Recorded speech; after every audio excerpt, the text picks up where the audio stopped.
Bienvenidos a Entrevistas El Espectador. Hoy mi invitado es John Otis, uno de los periodistas estadounidenses que más admiro y uno de los periodistas estadounidenses que mejor conoce el conflicto y la situación social de Colombia. Lo invité no solo por su experiencia, porque ha estado viviendo en Colombia desde 1997, sino porque es el representante para América Latina del Comité de Protección de Periodistas de Nueva York. De manera que vamos a hablar con él sobre su visión de Colombia, sobre la libertad de prensa en América Latina en estos tiempos y también sobre su historia de vida, que es para mí una historia ejemplar. Él acaba de recibir a final del año pasado el premio de periodismo más importante de América, el premio María Moores Cabot. Bienvenido, John. Muchas gracias, Nelson Freddy. Un gusto estar con ustedes. Eso digo yo también. El jurado del premio María Moores Cabot dijo que le otorgaba la medalla de oro a John Otis por, durante los últimos 13 años, ser consultor del Comité para la Protección de Periodistas de Nueva York, investigando la censura de prensa, los encarcelamientos, las amenazas de muerte y los asesinatos de periodistas en América Latina. ¿Qué significa para ti haber recibido esta medalla de oro? Es un poco como, primero, significa que uno tiene muchos años encima, porque es como reconociendo la carrera de uno en América Latina. Yo llevo 35 años cubriendo América Latina y es pues tratando de entender todos estos países y transmitir lo que está pasando a los estadounidenses, ¿no? Los lectores en Estados Unidos. John ha trabajado para medios tan importantes como la revista Time, para el Houston Chronicle, 12 años creo que estuviste. Actualmente trabaja para la radio pública de los Estados Unidos. También ha hecho informes muy especiales para el Wall Street Journal. Bueno, hay tantas experiencias que ha tenido John. Y yo sé que la primera experiencia que él tuvo cubriendo América Latina fue por allá a finales de los años 80, cubriendo la caída de Noriega en Panamá. Exactamente. De hecho, pues yo era muy verde, ¿no? Muy novato, y me mandaron a Panamá. Y llegué como 10 días antes de la invasión y yo estaba como tan perdido en ese momento que no sabía dónde estaba el cuartel de Noriega. La noche de la invasión, la misma noche, andaba por la calle como buscando un apartamento donde vivir. No sabía que todas las tropas estaban a punto de invadir. Entonces, pero bueno, uno aprende en el camino y empezó la guerra ahí en Panamá y era muy corto. Sacaron Noriega en unos pocos días. Y ahora es muy curioso ver el nuevo presidente Trump hablando de, no sé, invadir a Panamá de nuevo para retomar el canal. Increíble, ¿no? Pero en ese momento trabajabas para la agencia UPI. Exactamente, sí. Una agencia internacional de prensa muy famosa. Y llegaste a Colombia en 1997 para cubrir la guerra, entender la guerra, y te quedaste.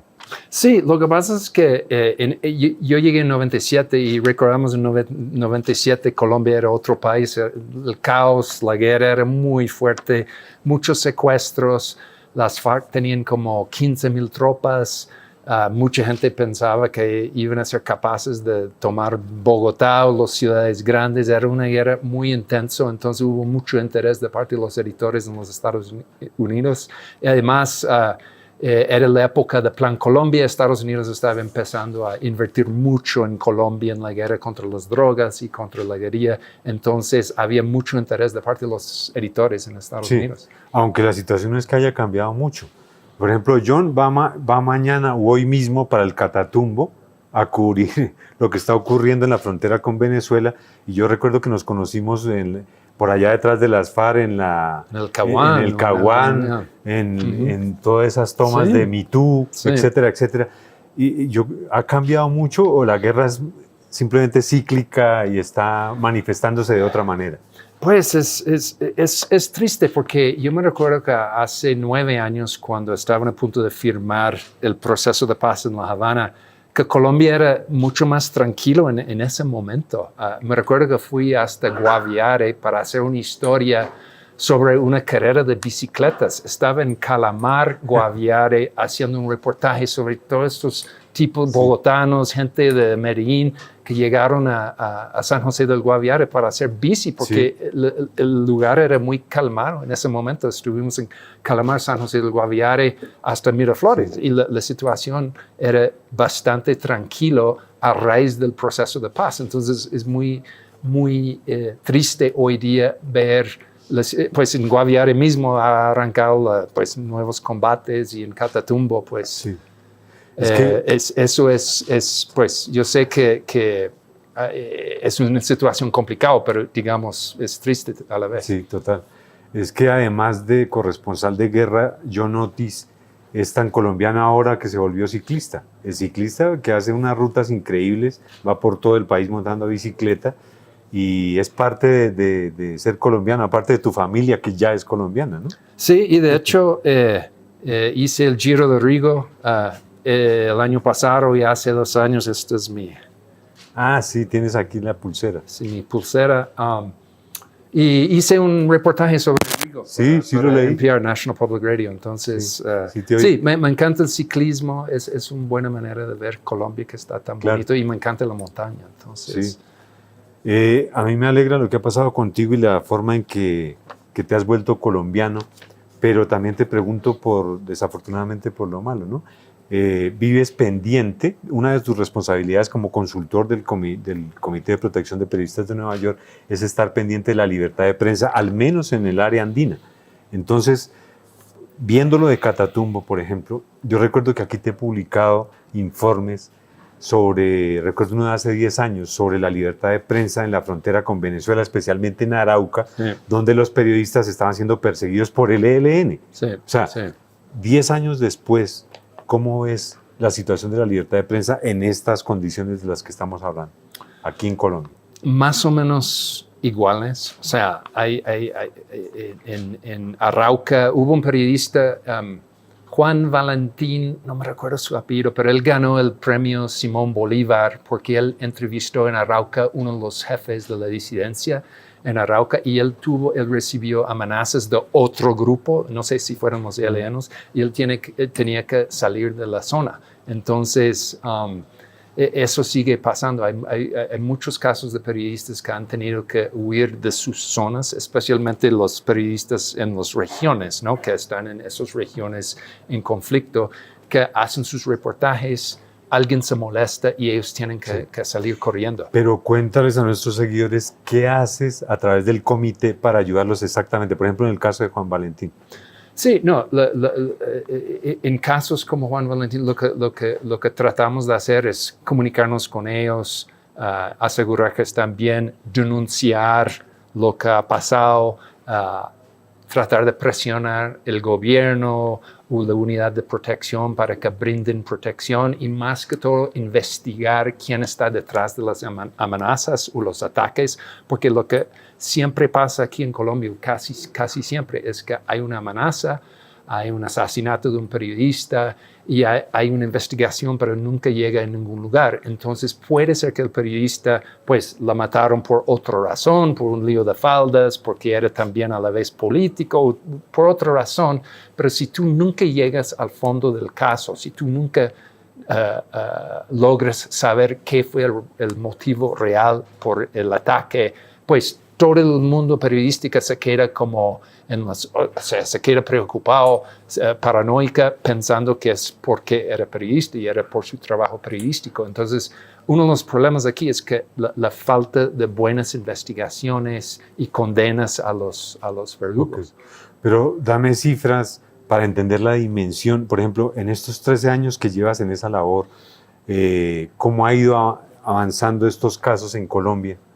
No, ¿Qué tantas denuncias recibes? Lo que ha pasado es que el nivel de denuncias es más o menos constante, pero lo que pasa es que en cuanto a las investigaciones y las condenas, han logrado condenar a veces los pistoleros, pero casi nunca los verdaderos autores intelectuales de los crímenes. Y eso es lo que nos preocupa mucho.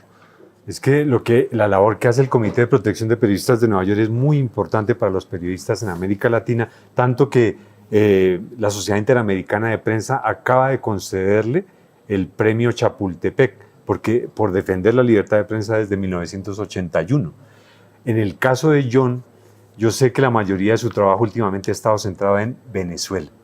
Cuéntame un poco de eso de Venezuela, porque el régimen de Nicolás Maduro ha perseguido a los periodistas y la situación es muy grave y él tiene que estar muy pendiente no solo de Colombia, sino de este drama en Venezuela. Sí, no, hay como, o sea, la situación ahí ha estado deteriorando por muchos años, pero hay como un antes y después de esta elección del año pasado, la elección presidencial que Maduro, pues, robó, ¿no? Entonces, robó esa elección y para consolidar su régimen empezó a encarcelar mucha gente, encarceló como 2,000 activistas, incluyendo una docena de periodistas y muchos ya han salido, pero en ese momento era la cifra más alta de periodistas detrás de las rejas en Venezuela, hace unos pocos meses. Entonces, ¿Más o menos cuántos? Como una docena de periodistas Mucho. en la cárcel, simplemente por hacer su trabajo, ¿no? Entonces... ¿Y qué puedes hacer tú desde Bogotá por ellos? ¿O qué? No, es difícil, ¿no? Pero digamos lo mismo, tratamos de llamar atención a estos casos. Te doy un ejemplo. Carlos Correa, que maneja una ONG que se llama Espacio Público, es como la FLIP aquí en Colombia, es como la organización más grande de libertad de expresión en Venezuela. Estuvo detenido como un mes, ¿no?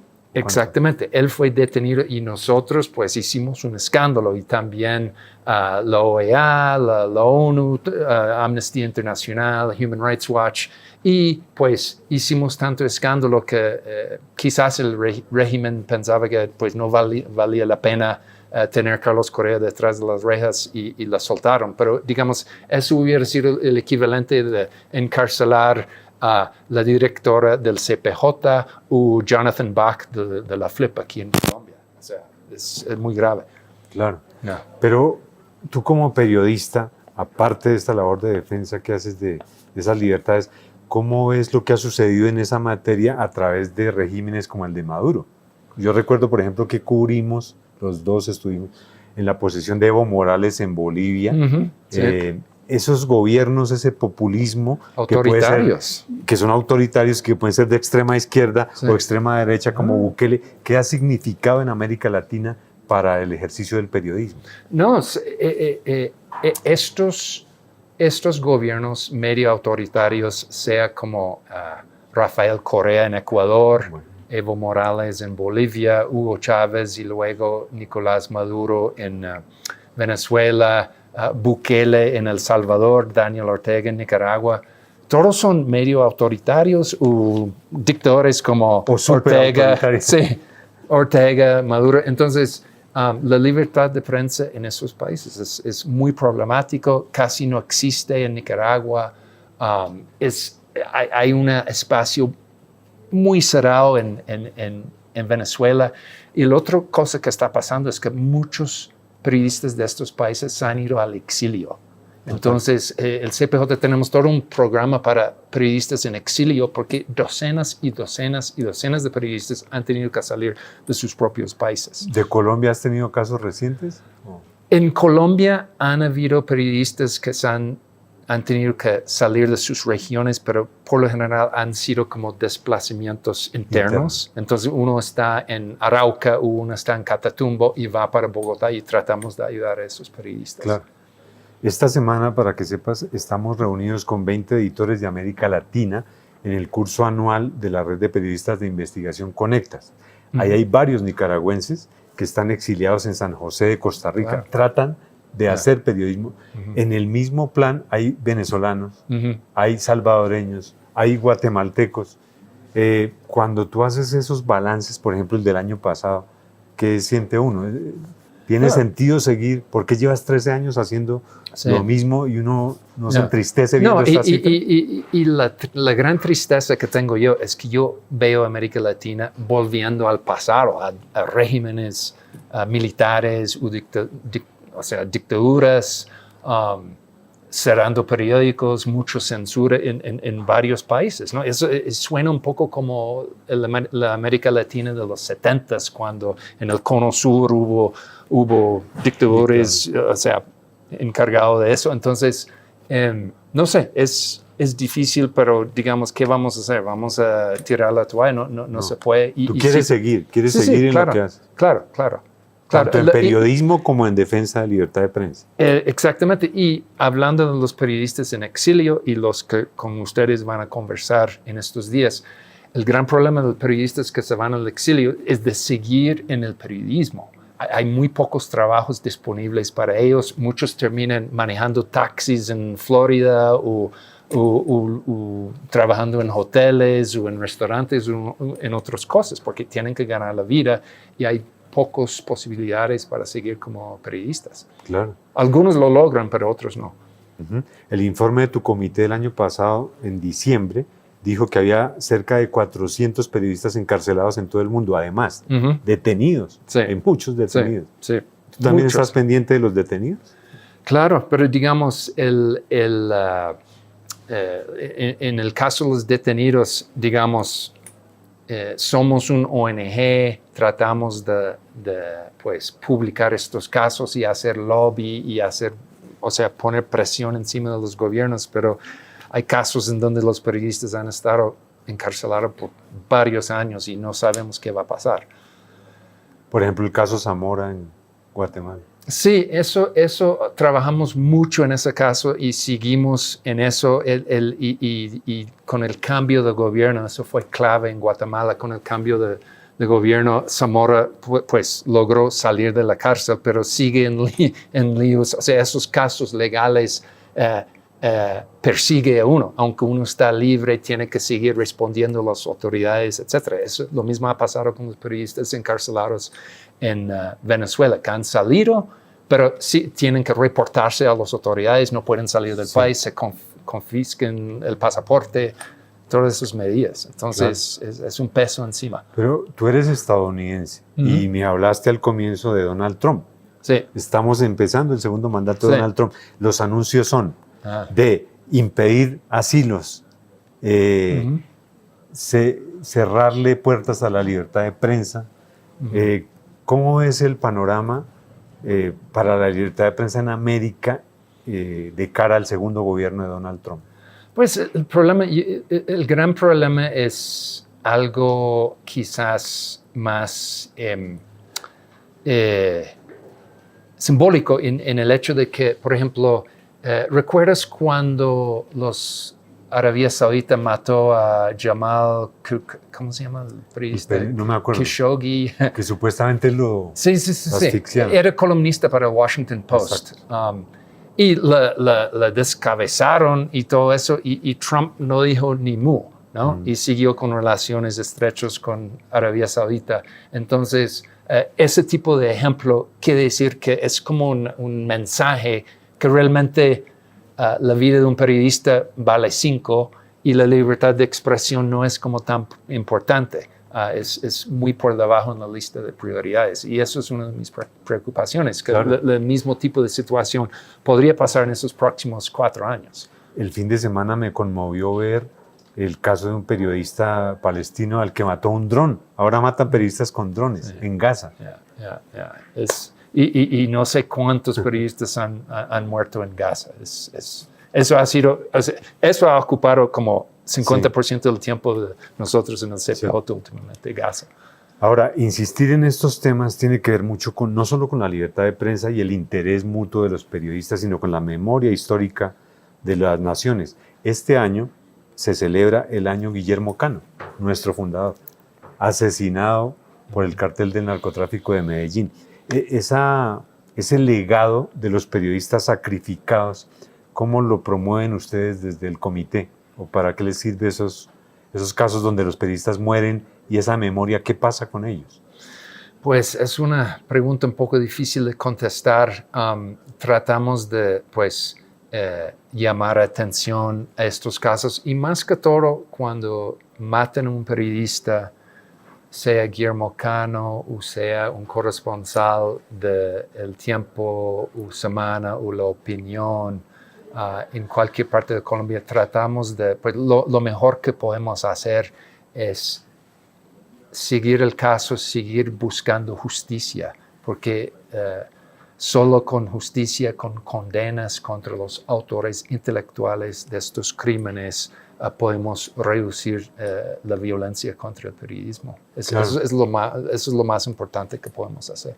Tú escribiste un libro sobre la guerra en Colombia que se titula La Ley de la Selva, y era una visión de la guerra desde el caso de los 3 contratistas estadounidenses que alguna vez estuvieron secuestrados por las FARC, y también de los soldados que encontraron una huaca millonaria en la selva alguna vez. Sí. Ahora que vas para Catatumbo, ¿piensas que si actualizaras en otro libro la guerra en Colombia, con qué enfoque sería?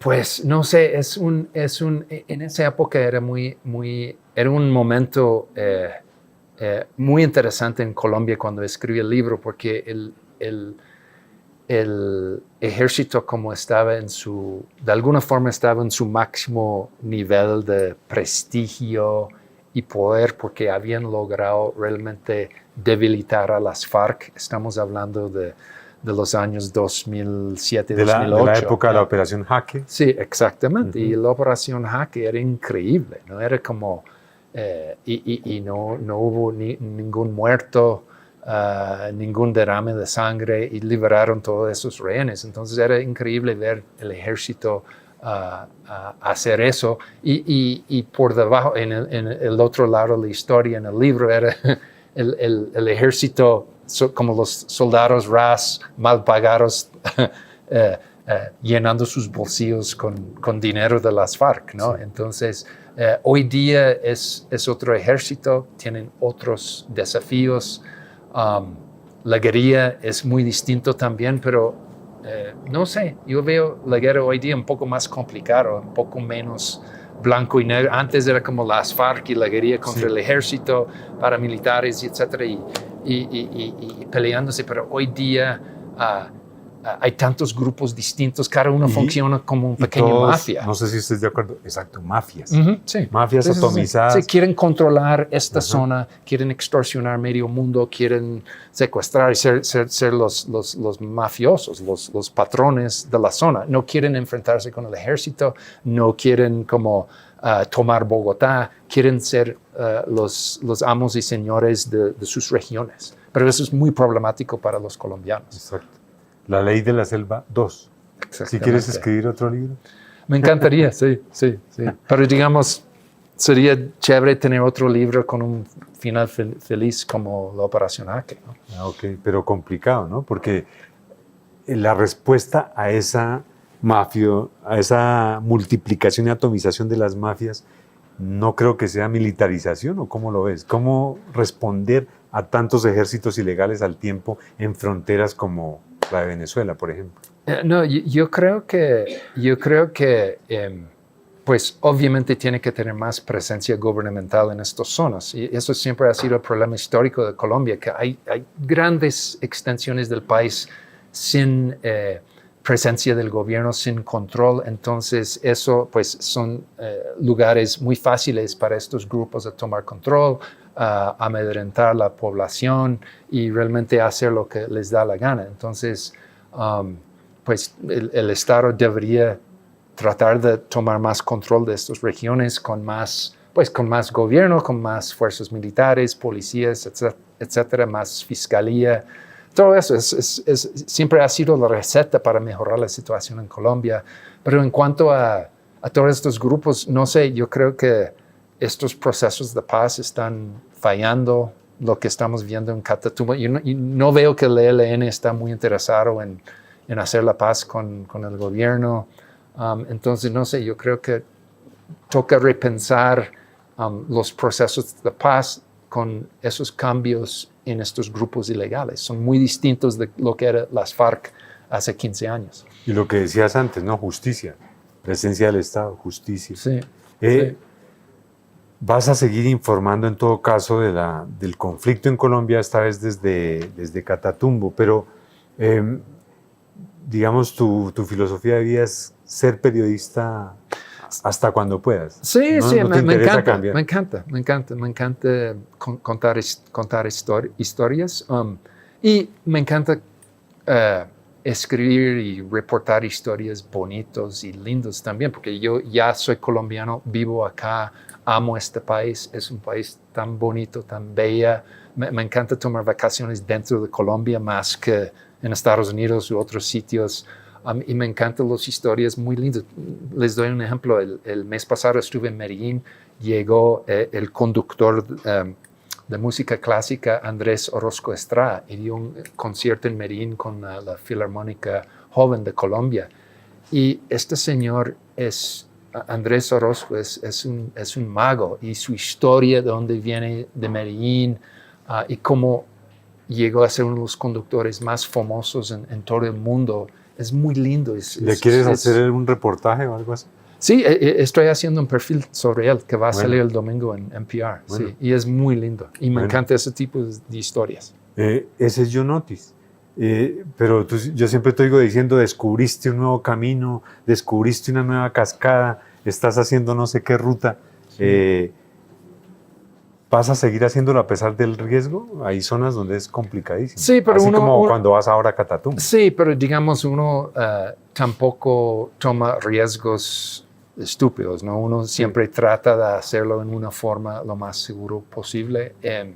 Y digamos, en cuanto a explorar Colombia, pues desde el proceso de paz en La Habana, aún con todos los problemas que existen hoy día, el país es más pacífico que antes. Es otro Colombia hoy día. Cuando yo llegué en 97, uno no podía ni manejar de Bogotá hasta Medellín por las pescas milagrosas, ¿no? Claro. Entonces es otro país y hay muchas zonas donde uno sí puede ir.